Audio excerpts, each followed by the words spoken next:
Robin in the house. Grabe, always dashing, always pogi as usual. Grabe, Robin. Wow.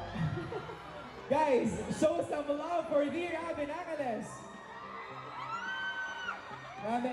Ramen. Robin, I know this is a beautiful campaign na talagang excited kang maging parte. Ano yung nafe-feel mo ngayon na, look, everybody's here, watching, kasama kang inaabangan ang campaign na ito with Gorigi Philippines. What's happening in your head? Ang dami nangyayari sa isip ko ngayon kasi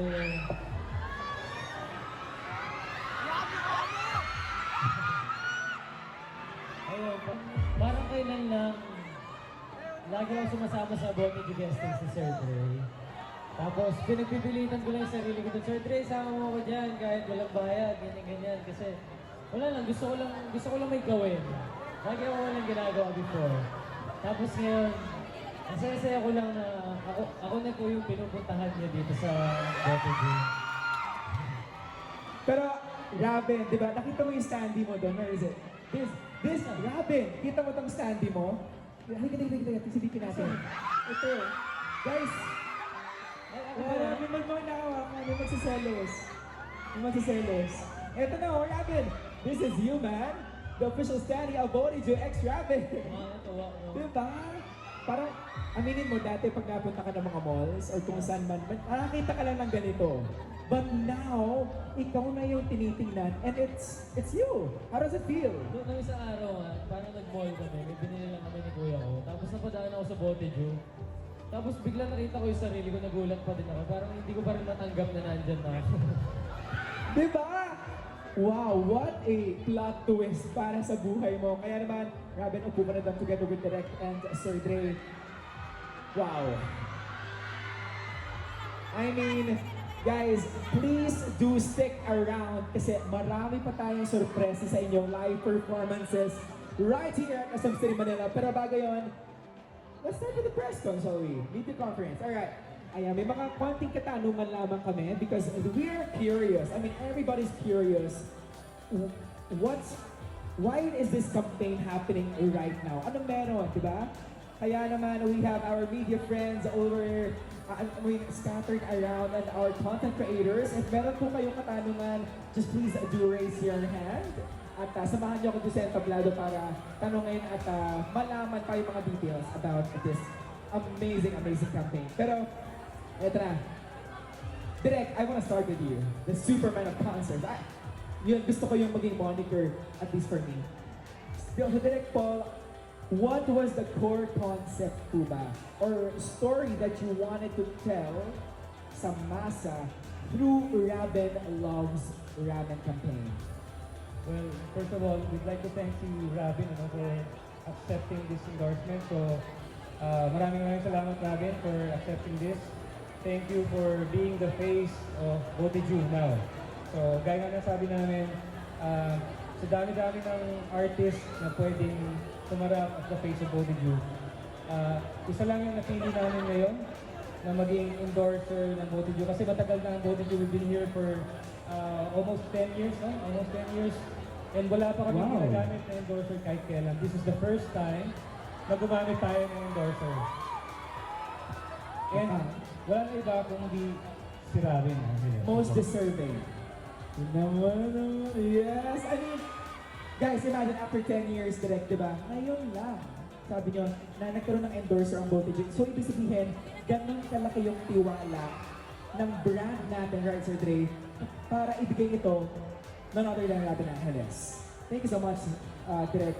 At syempre, my next question goes for Robin. Robin, brother, I mean, alam ko nakakilig to lahat, bago to lahat, it's exciting, it's fun, pero sabi nga ni Direk, after almost 10 years, ngayon lang sila nakakuha at nagtiwala ng 100% para magkaroon ng endorser, and it's none other than you. Parang naiyak ka. Sabi niya sa akin, hindi to acting workshop mo. ano pakiramdam mo ngayon, Robin? Isang karangalan na maging endorser ako ng Botigi kasi Simula nung bata pa ako, Sir Dre, alam mo yan, 17 pa lang ako, sobrang paborito ko na yung Bote Jew. As in, sa SM Clark pa noon, sa Pampanga, hingi ako, Sir Dre, bigyan mo naman ako GC, please. Parang palagi ako humihingi ng GC. Tsaka sumasama ako doon sa mga guestings para sa GC kasi sobrang favorite ko. For attendance. Di ba dati tayo Oo, doon? may GC pala. Yes, yes, yes. Ayun. Kaya sobrang thankful ako na ako yung first endorser ng Bote Jew. Exactly. Palakpakan naman natin, ladies and gentlemen. Grabe. It's just amazing to witness. Ako personally, nakita ko yung times na umang-attend ka lang for the GC, di ba? For the appearance, for the exposure, quote-unquote. But now, you're here on a stage with your standee at pangalan mo yung nandito. Congratulations, brother. Now, my question goes to Sir Gray, Andrele. Sir Gray, I mean, napakadaming plano ng Bote Jew. But what is next for you guys? What is next for this amazing brand? We have a lot in pipeline, of course, definitely with the help of Direct Paul, because everything, all the creative brilliance naman comes from Direct Paul being our Chief Marketing Officer. So there's a lot more to come, especially with the Raven series, with all the commercials, Direct Paul later on. Direct Paul will share with us what's next and what has to be waited for us for Bote Jew in the series of featuring our ramen, and not only the ramen, but of course, the entire Bote Jew. So that's it. Okay, there we go. Thank you so much. Very well said. Palakpakan naman natin Sir Gray Francisco. Pero bago tayo magpatuloy, we would love to know more. But I'll make you watch something really special. The history of something special. Eyes on the screen, guys.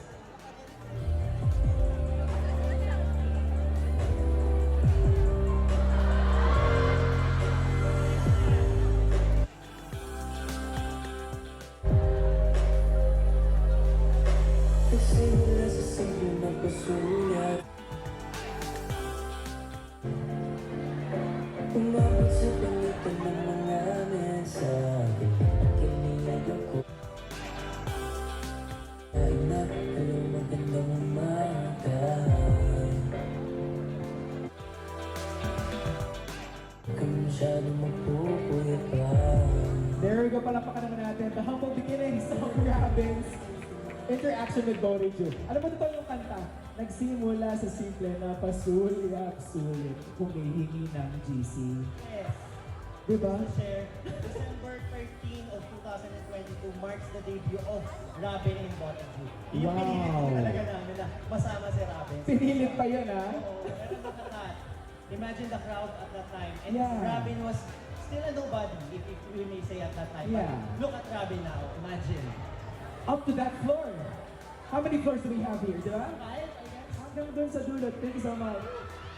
Yes, yes, yes. Pero that was a very beautiful montage of history that we have seen. Pero direct, my next question goes para po sa inyo.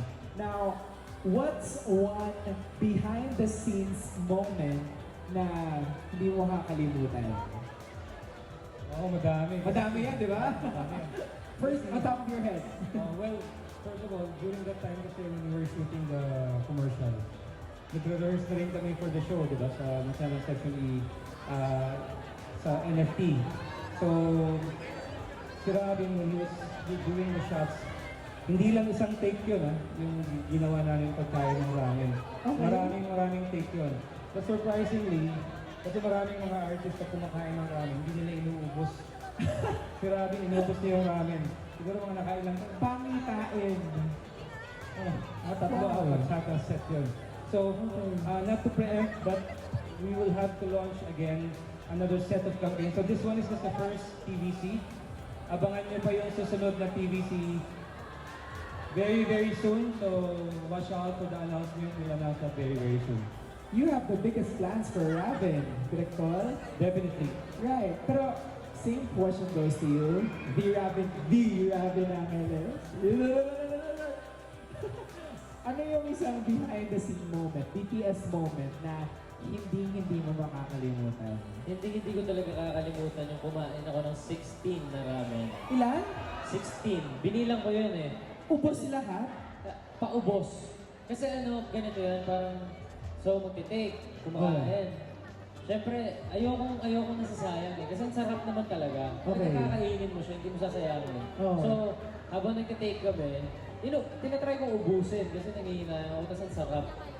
So, kinakain ko talaga kahit ang dami na. Oo. Tapos kinabukasan hindi ako masyadong kumain.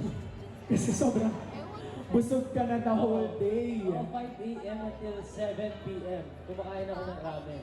From 5 to 7, wala kang ginawa kundi kumain ng ramen. Oo. Pero parang masaya pa ako na kumakain ako ng ganun. In favor pa sa'yo, pabor pa. Ah, okay. Grabe. Oh, ngayon, alam niyo na. Regaluhan niyo si Rabi ng isang damakmak na ramen sa Boteju. Hindi siya magre-reklamo. Totoo He's gonna talaga love it. yung Robin loves ramen. Legit, Rabin loves ramen. Alright, Sir Dre, my next question goes to you. Now, ano yung impact of Rabin loves ramen campaign? Of course, this is not going to be on the technical side. Sa sales ng Botejo Philippines. I might not be able to share the entire figure, but probably it's the percentage that I can share. Roughly the sales of our ramen category, having 21 variants, we have significantly increased, but around 25 to 30% of our sales No way. for ramen. 25 to Because 30%. Yes, only because of one person. Another than ramen. Feeling ko, Sir Dre, malaking percentage dyan yung ilang ramen na kinain niya nung 5 a.m. to 7 p.m. Pero nagka-boost tayo nung araw na yun. Si Ramen lang lahat yun. Pero wow, I mean, it just goes to show na yung marketability mo is unquestionable. Diba? Whatever you promote, whatever you endorse, whatever you sell, immediately mamahalin ng masa, mamahalin ng tao. Palakpakan naman natin Ramen, Angeles. And we'd like to take credits, of course, with the fans of Of ramen. course. They're the number one supporter talaga. Grabe. Yes, 7 a.m. there are fans and crowds who have been supporting and waiting for them. They also deserve the acknowledgement and appreciation, di ba? Kaya, guys, maraming salamat sa Botejo Yes, Philippines. salamat. We all love you. Wala ako dito kung wala kayo lahat. I love you all. Di ba, Ramen, para sa ano eh, give and take relationship. Di ba? You give them good content or yourself, you present yourself, and they give you something special in return. I love it. It's a healthy relationship. Now, Direk, my next question is for you. So, how is the collaboration between the creative team, of course, your team, and Botejo as a brand? So we've been working with Botejo for the past almost 10 years nga, no? Ano naman yan, laging team yan eh. From the start, when we started the first branch sa Mall of Asia, hanggang sa dumami na ng dumami, we didn't expect, actually right now we're about to hit 100 stores. So this year, we started with just one, our premier store in Mall of Asia. And nadagdagan yung nadagdagan. And I'm very, very sure dahil kay Robin, by next year, nagpasan na natin yung milestone natin ng 100. So, Wow! A lot of exciting things ahead para sa ating lahat, di ba? Palakpakan natin once again. Non-stop applauses, ladies and gentlemen. Pero Rabbit, ano yung para sa'yo? What's your favorite ramen in Botejo? Ayan, take note guys ha. Take note. What's your favorite ramen? Pinaka-favorite ko talaga doon yung Yes. tonkatsu ramen. Tonkatsu ramen. Yes. Okay. So tonkatsu guy ka? You like tonkatsu? Gusto ko yun eh. Sobrang gusto ko yun. Yun yung lagi order ko. Ah, okay. Hindi, dati pa talaga. Dati, ang palaging order kay Sir Dre, 6 pieces na... Alam na niya agad eh, no? 6 pieces na tempura, tapos Oh. tonkatsu ramen. Agad-agad yun, pagdating ko doon sa show, sa mga mall show, naka-serve agad yun. Kasi favorite ko yun. Yun lang lagi ko request. Matic na yun. Alam na ng Botejo team yun. Agad-agad. Ah, okay. We'll call almost like our tonkatsu ramen as Robin Ramen. So kapag umorder kayo, just call Robin Ramen and our servers will definitely know it's Robin Ramen. Ano ulit Sir Dre? Para sa ano ng lahat For record? tonkatsu ramen, we'll call that as Robin Ramen. Rabin Ramen. Robin Ramen lang alam na yung servers natin. So, I'd like to think masarap yung Rabin Ramen. Tasty, flavorful. It's an experience, di ba? Of Japanese cuisine para sa ating lahat. Congratulations! Wow! Alright, Rabin, para sa'yo. how does this project differ from the past collaborations that you have done? Diba? Paano ito na iba? Anong special dito that makes you think na, oh, this is something else? Super special sa akin ang project na to kasi ayun nga, simula pagkapasok ko ng showbiz, Bote Ju talaga ang tumulong sa akin. Isa to sa mga tumulong sa akin. Parang sila Sir Dre, sila Boss Vic, Boss Veronique, Boss Val, Boss Vincent. Tinulungan talaga nila ako na parang every time na nag-guesting ako, ang saya-saya ko na, kahit hindi ako nakikilala ng mga tao, masaya ko lang pag this experience na yun, nag-high lang ako. Tapos hindi ako marunong kumanta, so high lang talaga ako sa mga tao. Hindi, yung mga kasama ko kasi doon, mga senior talaga. Ako hindi ako nakakanta doon, nahihiya pa ako. Tapos, ayun, sobrang saya ko lang kasi kaya super special sa akin itong Bote Ju. Sobrang mahal na mahal ko yung Bote Ju family ko. There you go, brother. Diba? Alam mo, that's the good thing about you, Robin. Eh. Parang you always look back and you always, diba, humble, you always remember kung saan ka nagsimula at kung paano ka nakarating dyan. Paano? Because of them. Diba? Kaya guys, lagi natin pinapalakpakan si Robin, pero ba't di natin palakpakan yung mga sarili natin? You guys deserve it. Come on. There we go. But now, I mean, I'm asking a lot of questions here because ako, curious kasi talaga ako eh. Pero may curious din mula sa ating friends from the media. Anybody who wants to ask, guys? Ayan po. Please join me here on stage. Ayan. I know people are, they have a lot of questions in mind. Napakadami nilang gustong malaman pa with this incredible collaboration called Robin Loves Ramen. Now, I'd like to ask a few questions from our friends from the press. Hello, sir. Hello, Robin. Opo. I'm Leonardo.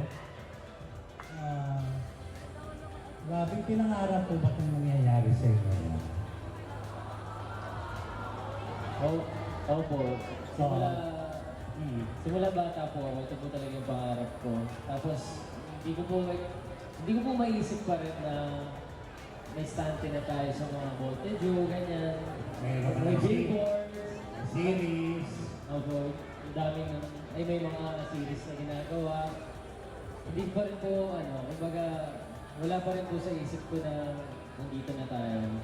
Nung bago ka ba, may nararamdaman kang may insecurities na gaya ka ba yan, ng mga tao yan? Opo, marami naman po akong insecurities sa sarili ko.